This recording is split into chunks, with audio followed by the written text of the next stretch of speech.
From coup to deportation, NPRC strongman Charles-Emile Mbayo returns to Sierra Leone.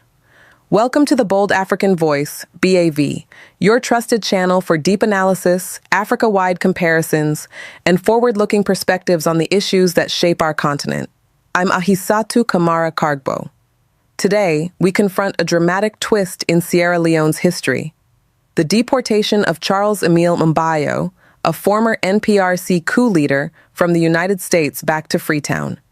What does this mean for Sierra Leone's fragile democracy, for Africa's justice systems, and for the future of leadership on the continent? Stay tuned as we unpack the story. On August 20th, 2025, U.S. Immigration and Customs Enforcement, ICE, executed the high-stakes removal of Charles-Emile Mbayo, a former senior figure in Sierra Leone's National Provisional Ruling Council, back to his homeland. Accused of orchestrating, or at least abetting, extrajudicial killings during the junta's violent grip on power in 1992, Mbayo's takedown typifies U.S. efforts to deny sanctuary to alleged human rights violators, the historical echo when military coups left deep scars. The NPRC seized power from President Joseph Momo on April 29, 1992. Within mere months, the regime orchestrated the execution of about 29 individuals, suspected coup plotters and government figures, in a brutal purge that ended in a mass grave. Mbayo is widely alleged to have had a central role.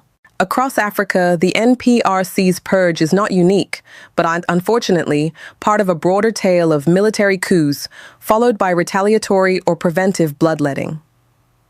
From Liberia's Samuel Doe regime to Uganda's early post-Amin era, the continent has witnessed a heavy human cost when power changes hands by force rather than ballot. U.S. immigration law meets war crimes allegations.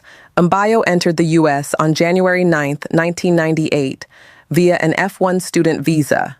He later applied for permanent residency, which was denied in July 2023, culminating in his arrest by ICE Homeland Security investigations on June 30, 2025. His removal, carried out by the Detroit ERO, was framed as a critical checkpoint in America's commitment to public safety and national security. The deportation reflects how U.S. immigration policy has gradually tightened loopholes that once allowed alleged atrocity perpetrators to slip into American anonymity. Since 2003, ICE's Human Rights Violators and War Crimes Center has issued over 79,000 lookouts and blocked more than 390 suspected perpetrators from entering the U.S. forward-looking Sierra Leone at a crossroads now, back on Sierra Leonean soil, courtesy of U.S. authorities. The pressing questions are, will Mbayo face legal reckoning, or will political caution cloak his return? Some observers worry that President Julius Maada Bayo's administration, ironically led by another former NPRC figure, may treat Mbayo's return with deafening silence rather than judicial action.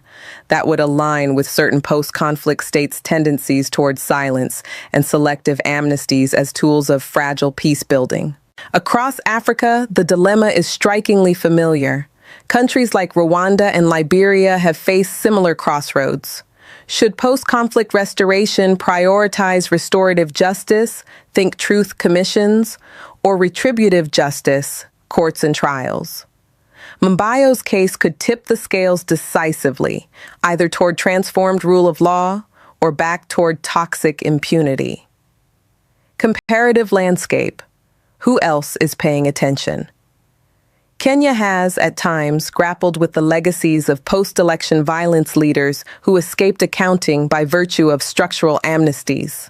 Sierra Leone's own Truth and Reconciliation Commission, TRC, did recommend amnesties in service of reconciliation, but critics argue that true peace requires accountability, not just forgetting.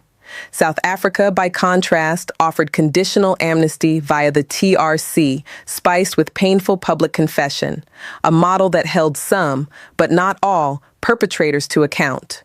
The Mbayo moment may represent an opportunity, big enough to redefine Sierra Leone's post-war trajectory, Will it show that even decades later, no one is beyond moral and legal accountability? The political irony: old friends, new headaches.